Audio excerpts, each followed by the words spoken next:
Chapter 2. The Pool of Tears.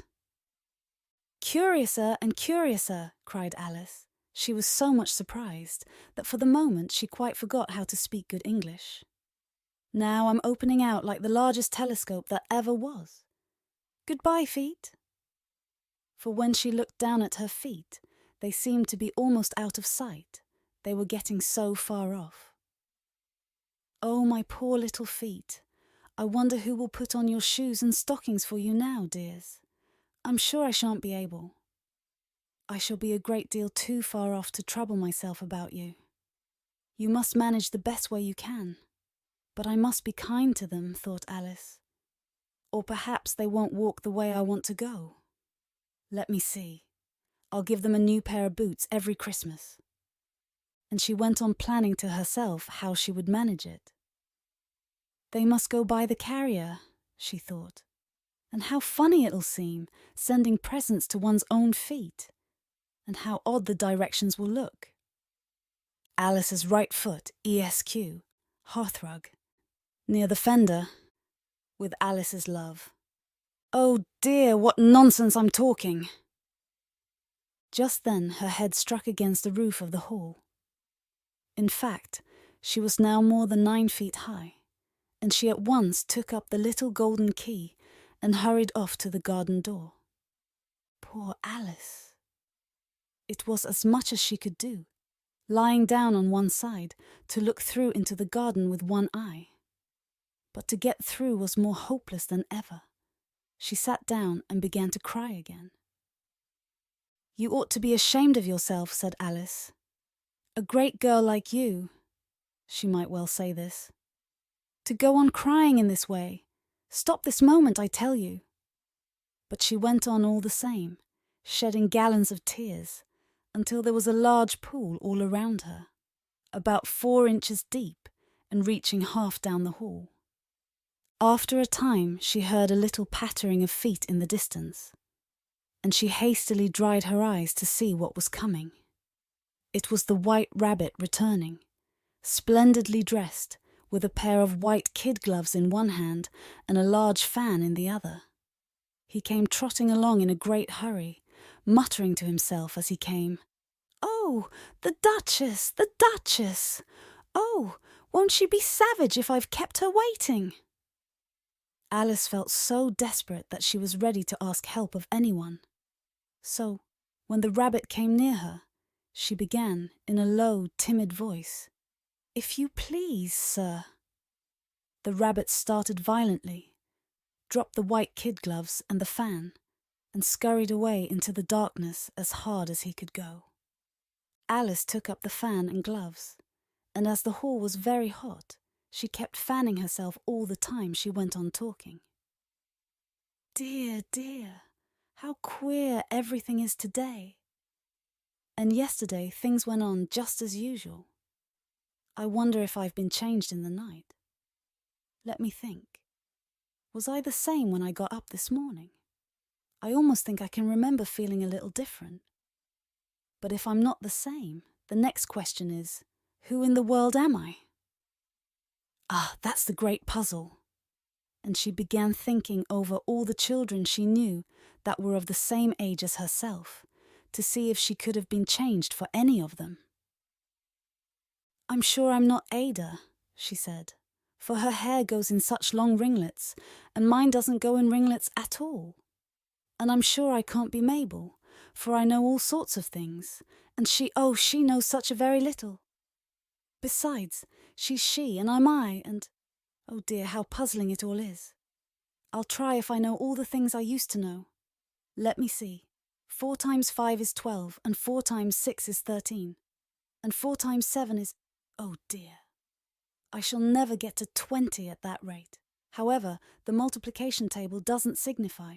Let's try geography. London is the capital of Paris, and Paris is the capital of Rome, and Rome... No, that's all wrong, I'm certain. I must have been changed for Mabel. I'll try and say, how doth the little... And she crossed her hands on her lap, as if she was saying lessons, and began to repeat it. But her voice sounded hoarse and strange. and the words did not come the same as they used to do. How doth the little crocodile improve his shining tail and pour the waters of the Nile on every golden scale? How cheerfully he seems to grin, how neatly spreads his claws, and welcome little fishes in, with gently smiling jaws. I'm sure those are not the right words, said poor Alice, and her eyes filled with tears again as she went on. I must be Mabel after all, and I shall have to go and live in that poky little house, and have next to no toys to play with, and oh, ever so many lessons to learn. No, I've made up my mind about it. If I'm Mabel, I'll stay down here. It'll be no use their putting their heads down and saying, "Come up again, dear." I shall only look up and say, "Who am I then? Tell me that first, and then if I like being that person, I'll come up. If not, I'll stay down here till I'm somebody else." But oh dear, cried Alice, with a sudden burst of tears, I do wish they would put their heads down. I'm so very tired of being all alone here. As she said this, she looked down at her hands and was surprised to see that she had put on one of the rabbit's little white kid gloves while she was talking. How can I have done that? She thought. I must be growing small again. She got up and went to the table to measure herself by it, and found that, as nearly as she could guess, she was now about 2 feet high, and was going on shrinking rapidly. She soon found out that the cause of this was the fan she was holding, and she dropped it hastily, just in time to save herself from shrinking away altogether. That was a narrow escape, said Alice, a good deal frightened at the sudden change, but very glad to find herself still in existence. And now for the garden! And she ran with all speed back to the little door. But, alas! The little door was shut again, and the little golden key was lying on the glass table as before. And things are worse than ever, thought the poor child, for I never was so small as this before, never, and I declare it's too bad that it is. As she said these words, her foot slipped, and in another moment, splash! She was up to her chin in salt water. Her first idea was that she had somehow fallen into the sea. And in that case, I can go back by railway, she said to herself. Alice had been to the seaside once in her life, and had come to the general conclusion that wherever you go to on the English coast, you find a number of bathing machines in the sea, some children digging in the sand with wooden spades, then a row of lodging houses, and behind them a railway station.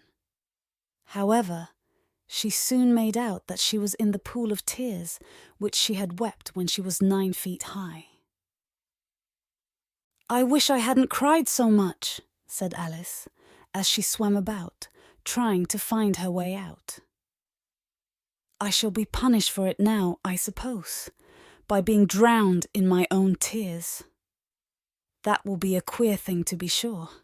However, everything is queer today. Just then she heard something splashing about in the pool a little way off, and she swam nearer to make out what it was. At first she thought it must be a walrus or hippopotamus, but then she remembered how small she was now, and she soon made out that it was only a mouse that had slipped in like herself. Would it be of any use now, thought Alice, to speak to this mouse? Everything is so out of the way down here that I should think very likely it can talk. At any rate, there's no harm in trying. So she began. "Oh, mouse, do you know the way out of this pool? I am very tired of swimming about here, oh mouse." Alice thought this must be the right way of speaking to a mouse. She had never done such a thing before, but she remembered having seen in her brother's Latin grammar, a mouse, of a mouse, to a mouse, oh mouse. The mouse looked at her rather inquisitively, and seemed to her to wink with one of its little eyes, but it said nothing. Perhaps it doesn't understand English, thought Alice. I dare say it's a French mouse, come over with William the Conqueror. For, with all her knowledge of history, Alice had no very clear notion how long ago anything had happened. So she began again. Où est ma chatte? Which was the first sentence in her French lesson book. The mouse gave a sudden leap out of the water and seemed to quiver all over with fright. "Oh, I beg your pardon," cried Alice hastily, afraid that she had hurt the poor animal's feelings. "I quite forgot you didn't like cats." "Not like cats?" cried the mouse in a shrill, passionate voice. "Would you like cats if you were me?" "Well, perhaps not," said Alice in a soothing tone. "Don't be angry about it. And yet I wish I could show you our cat Dinah. I think you'd take a fancy to cats if you could only see her." "She is such a dear quiet thing," Alice went on, half to herself, as she swam lazily about in the pool. "And she sits purring so nicely by the fire, licking her paws and washing her face, and she is such a nice soft thing to nurse. And she's such a capital one for catching mice." "Oh, I beg your pardon," cried Alice again, for this time the mouse was bristling all over, and she felt certain it must be really offended. "We won't talk about her any more if you'd rather not." "We indeed!" cried the mouse, who was trembling down to the end of his tail. "As if I would talk on such a subject. Our family always hated cats, nasty, low, vulgar things. Don't let me hear the name again." "I won't indeed," said Alice in a great hurry to change the subject of conversation. Are you fond of dogs?" The mouse did not answer, so Alice went on eagerly. "There is such a nice little dog near our house, I should like to show you. A little bright-eyed terrier, you know, with oh such long curly brown hair. And it'll fetch things when you throw them, and it'll sit up and beg for its dinner, and all sorts of things. I can't remember half of them. And it belongs to a farmer, you know. And he says it's so useful, it's worth £100. He says it kills all the rats and—" "Oh dear," cried Alice in a sorrowful tone. "I'm afraid I've offended it again." For the mouse was swimming away from her as hard as it could go, and making quite a commotion in the pool as it went. So she called softly after it, "Mouse dear, do come back again, and we won't talk about cats or dogs either if you don't like them." When the mouse heard this, it turned round and swam slowly back to her. Its face was quite pale, with passion, Alice thought, and it said, in a low, trembling voice, "Let us get to the shore, and then I'll tell you my history, and you'll understand why it is I hate cats and dogs." It was high time to go, for the pool was getting quite crowded with the birds and animals that had fallen into it. There were a duck and a dodo, a lory and an eaglet, and several other curious creatures. Alice led the way, and the whole party swam to the shore.